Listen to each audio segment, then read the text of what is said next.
Ó o cabelo, ó o cabelo.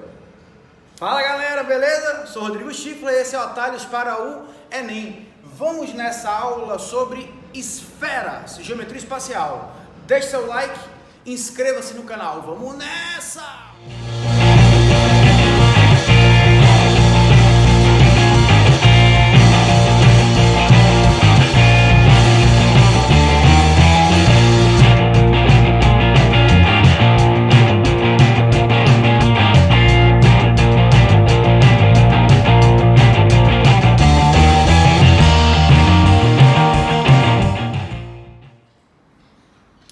Então, minha galera, para essa aula sobre esferas. Venha!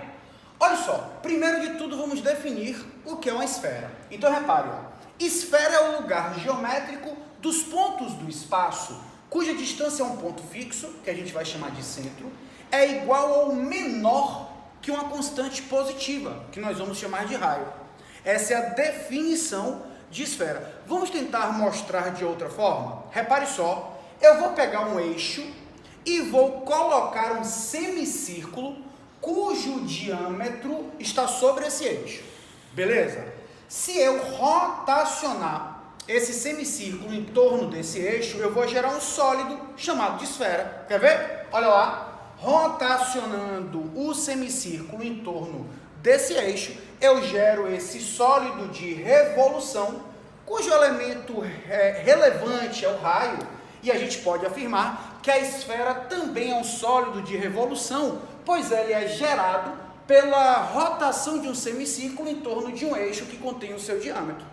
Ou seja, a gente pode definir a esfera como sendo o lugar geométrico dos pontos do espaço, cuja distância ao centro é igual ou menor do que uma constante positiva, que é o raio, o que é uma definição mais densa, ou a gente pode pensar simplesmente na esfera como sendo um sólido de revolução gerado pela rotação de um semicírculo em torno de um eixo que contém o seu diâmetro. E o raio é o elemento relevante a ser destacado aqui, beleza? Aí repare, a primeira coisa aqui que eu acho que é importante te lembrar é a seção esférica. Lembre que seção é um corte. Seção esférica é um corte na esfera. Bom, repare, supondo que eu tenha aqui essa esfera e que eu seccione essa esfera com plano. Esta seção esférica, ela é representada por um círculo. E é bem comum questões em processos seletivos, o Enem inclusive, cobrarem informações relativas a essa seção esférica. Bom, pense que se eu quiser, por exemplo, calcular ou o comprimento ou a área dessa seção, o comprimento delimitado pela seção e etc., você deveria calcular esse raio, ó, o raio da seção que eu vou chamar de Rzinho. Beleza? Aí repare, esse raio, ele tem que ser perpendicular ao eixo. Beleza? Aí aquele jogo de cintura, aquele traquejo. Pega a distância do centro à extremidade, usando o bom senso, liga do centro a essa extremidade. Quem é esse segmento? Isso é o raio da esfera, concorda? E a distância entre o centro da esfera e o centro da seção esférica, que eu vou chamar de D, ó, geram ali, ó, um triângulozinho retângulo, ó, que eu vou jogar para lá, ó. Triângulo retângulo de hipotenusa igual ao raio da esfera e de catetos iguais ao raio da seção esférica e a distância entre os centros da esfera e da seção.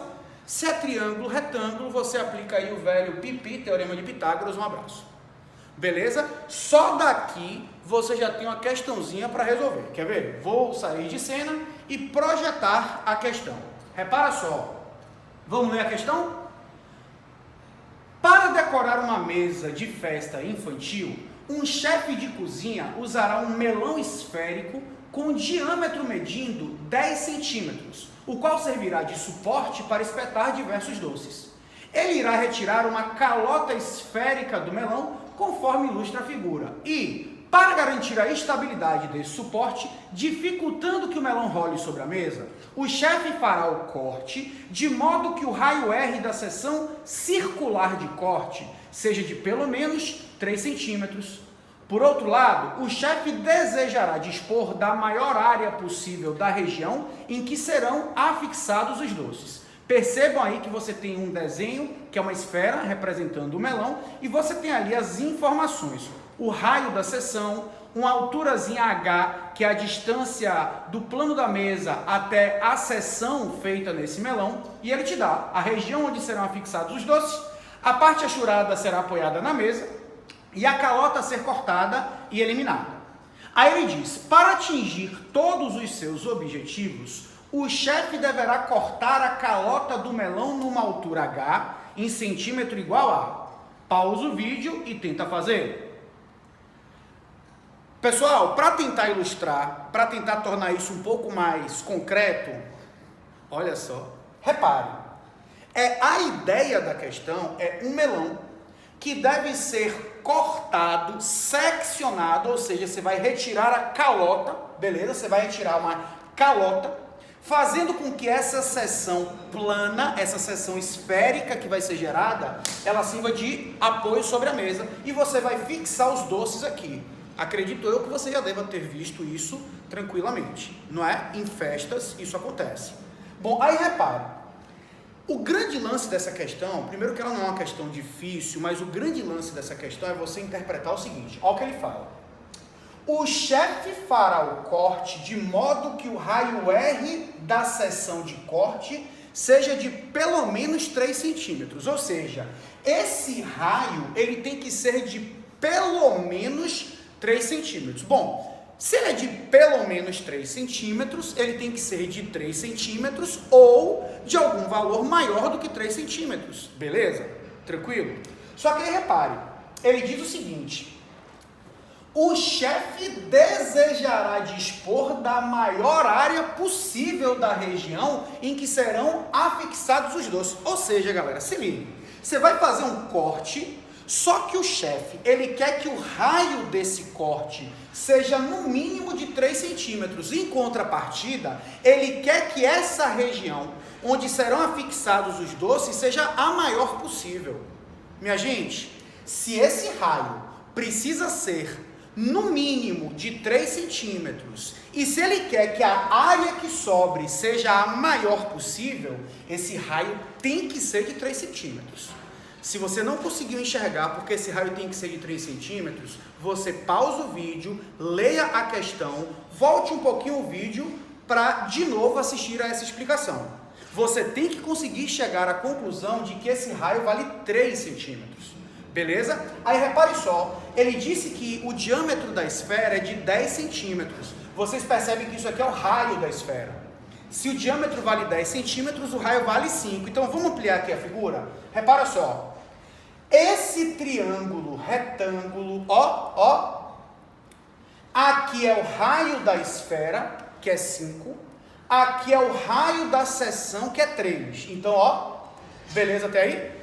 Galera, isso aqui, foi o que a gente chamou aqui de distância entre os centros da esfera e da seção. Eu vou chamar isso aqui de D. Bom, aqui primeiro, ou você de cara já sabe que esse triângulo é pitagórico e, portanto, esse D vale 4 centímetros, ou você aplica o teorema de Pitágoras, o quadrado da hipotenusa é igual à soma dos quadrados dos catetos.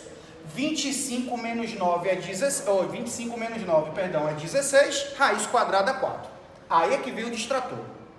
Se você for para as alternativas, você vai ver que uma das alternativas traz 4 como resposta. Só que ele não quer saber qual é essa distância, ele quer saber qual é essa distância. Ele quer saber a que altura da mesa foi feita, a que distância do plano da mesa foi feita essa seção. Então se ligue, isso daqui é 4. Beleza? Ele quer o H, ele não quer esse 4. Ele não quer isso. Se liga, olha ali. Isso tudo é o raio, que é 5. Então eu lhe pergunto, gente, se o raio vale 5 e essa distância é 4, 4 mais H tem que dar 5. Se 4 mais H tem que dar 5, esse H vale 1 centímetro. Ou seja, a distância que a questão está nos pedindo não é 4, vale 1. Beleza? Vamos voltar para o texto? Perceba que tem 4 aqui na letra D, Acabamos de concluir que a resposta é a letra C. Massa? Show de bola, né? Então vamos nessa, vamos continuar então. Bom, sobre as fórmulas, o que é que você tem que lembrar? Aqui nas esferas, a gente basicamente vai ter duas preocupações. A área da superfície esférica, que eu vou representar por S, e o volume, que eu vou representar por V. Galera, a área de uma superfície esférica você calcula como 4πr ao quadrado. E o volume da esfera é 4/3 de πr ao cubo. São as duas relações sobre esfera que você tem que saber. Percebam que ambas as relações têm um 4, tem um π e tem um r. Muitas pessoas confundem onde está o quadrado e onde está o cubo. Sabe o que eu penso? Área é uma grandeza bidimensional. Volume é uma grandeza tridimensional. Ora, se área é bidimensional, eu vou ter que ter r ao quadrado para representar essa dimensão 2. E se o volume é uma grandeza tridimensional, r ao cubo para representar essa grandeza de terceira dimensão. Uma dica aí para você não atrapalhar.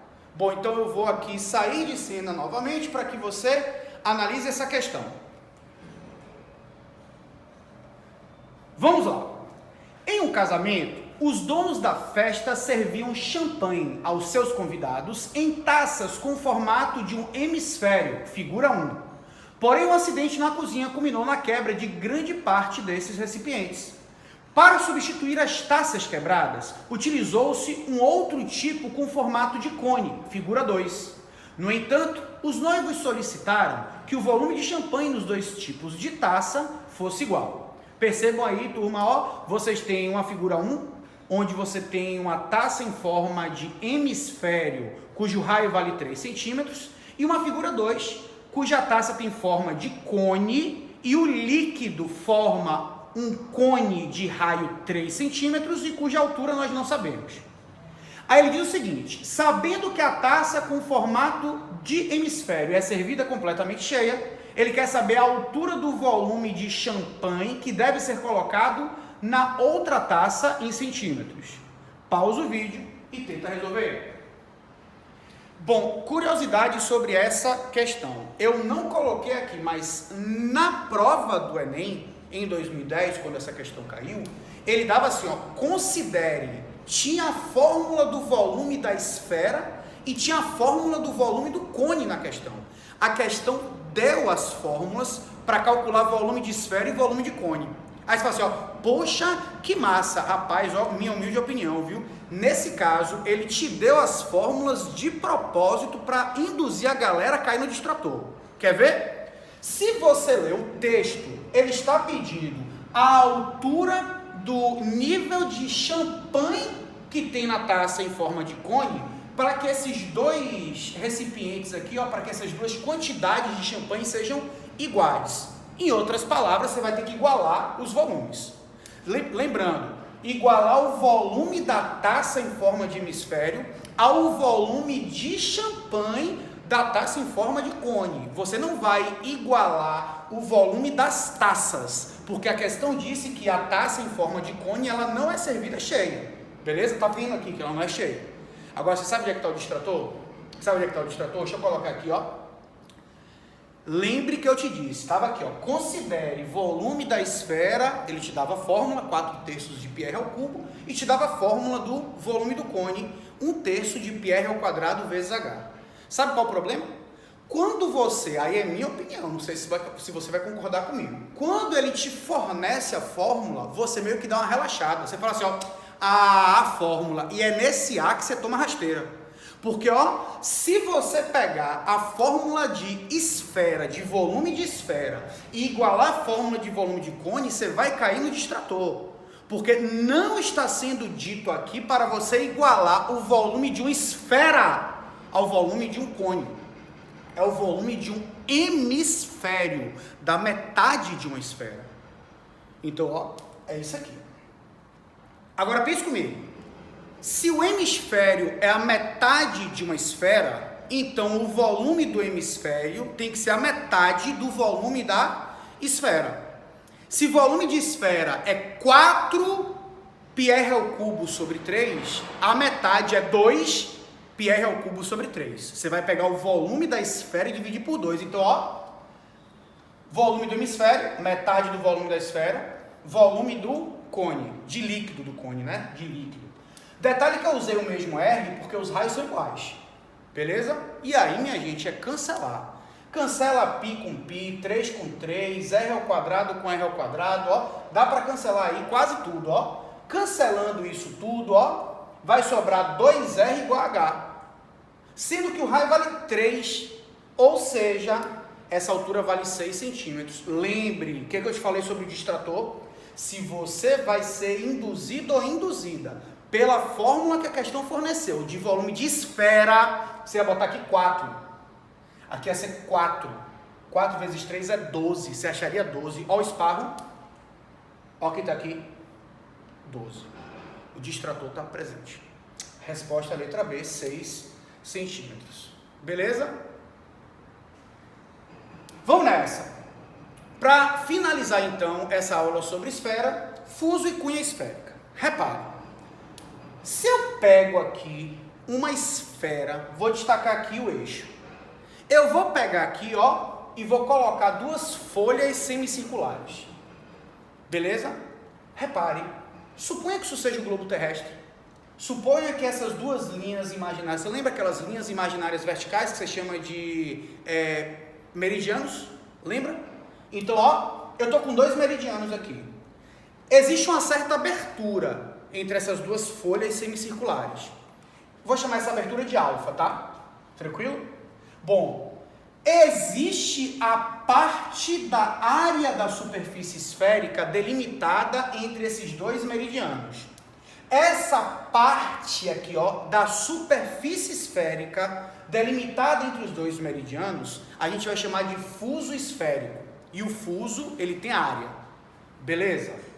Agora, imagine que eu possa destacar esse objeto, destacar esse sólido. Isso seria a cunha esférica e tem volume. Bom, só para ver se eu consigo te mostrar de forma mais adequada. Repare, imagine que essa tangerina seja uma esfera perfeita. Eu descasco a tangerina. Vocês concordam que é possível enxergar a parte externa de cada gomo? Essa parte externa de cada gomo é uma parte da área da superfície da tangerina, da superfície esférica. Só essa área aqui, ó, é um fuso. Se eu destaco um gomo desse, ó, isso aqui, ó, é um sólido. Isso tem volume. Isso é a cunha esférica. Ou seja, ó, fuso esférico, cunha esférica. O fuso tem área, a cunha tem volume. E essa área do fuso ou esse volume da cunha são maiores ou menores a depender do ângulo de abertura entre essas faces. Viajou aqui na estrutura geométrica? Galera, ó. Gostou, Toninho? Legal. Se liga. O que você pode perceber? Vocês concordam que a área do fuso e o volume da cunha, eles vão variar a depender desse ângulo de abertura. Ou seja, quanto maior esse ângulo, maior a área do fuso, maior o volume da cunha. Concordam? Beleza? Sabe o que você pode fazer? Pensa aqui comigo. Para não ter que decorar a fórmula, você vai calcular a área do fuso e o volume da cunha por regra de 3. Quer ver? Bora pensar? Qual seria o maior valor possível para esse ângulo alfa em graus? Qual seria o maior valor para esse ângulo alfa em graus? 360. Se esse ângulo fosse de 360 graus, o fuso seria a própria superfície esférica. Vocês concordam? Ou seja, se esse ângulo é de 360 graus, a área do fuso é a própria área da esfera, 4πr ao quadrado. Para um ângulo alfa qualquer, eu vou achar a área do fuso. E aí, ó, regra de 3, velho. É similar ao processo lá na geometria plana para você calcular, sabe o quê? Área de setor circular. Lembra disso? Então, calcular a área do fuso, você vai fazer uma regra de 3, colocando que 360 graus de ângulo é equivalente à área total da esfera, assim como alfa, que é o ângulo que a questão vai te dar a área do fuso. E para calcular o volume da cunha, gente, você vai fazer o mesmo procedimento. 360 graus, só que a cunha, como tem volume, vai estar para o volume da esfera, assim como alfa vai estar para o volume da cunha, ou seja, é regra de 3, velho. Regra de 3. Beleza? Então, só para terminar. Veja aí. Fuso tem área ou tem volume? Área. E cunha, volume. Não é verdade? Então, prometo que é a última vez que eu vou te perguntar. Fuso tem área e cunha tem o quê? Volume. E área também, viu? Só não falei isso para não te confundir. Miserável. Se liga. Fuso, área, cunha, volume. Agora vem cá. Se eu te dou essa cunha, essa parte aqui, esse gomo da tangerina, e peço para você pintar esse sólido de preto, não existe uma superfície a ser pintada? Existe. Ou seja, uma cunha tem área também. E eu lhe pergunto, se fosse para você calcular a área disso aqui, como é que você faria? A área do fuso, mais essa área daqui, ó, mais essa área daqui, você consegue enxergar? Que são 2 semicírculos. Não conte para ninguém não, viu? Cadê aquele meu passador de slide? Se liga aqui, ó. Não conte para ninguém não. Esses 2 semicírculos que eu comecei o slide apresentando, ó. Se ligue, ó. Um semicírculo, outro semicírculo. Viajou? Ó. É como se fossem aqueles semicírculos, as paredes aqui do meu gomo. Então, ó, se lhe pedirem para calcular a área de uma cunha, você vai fazer a área do fuso, mais essa área de semicírculo, mais essa área de semicírculo. Ou seja, é a área do fuso mais 2 semicírculos. Delícia, vitamina C. Beleza, galera? Então, ó, para finalizar, tá aqui. Valeu? Massa. Obrigado por terem assistido. Espero que tenham acompanhado numa boa. Axé, fui.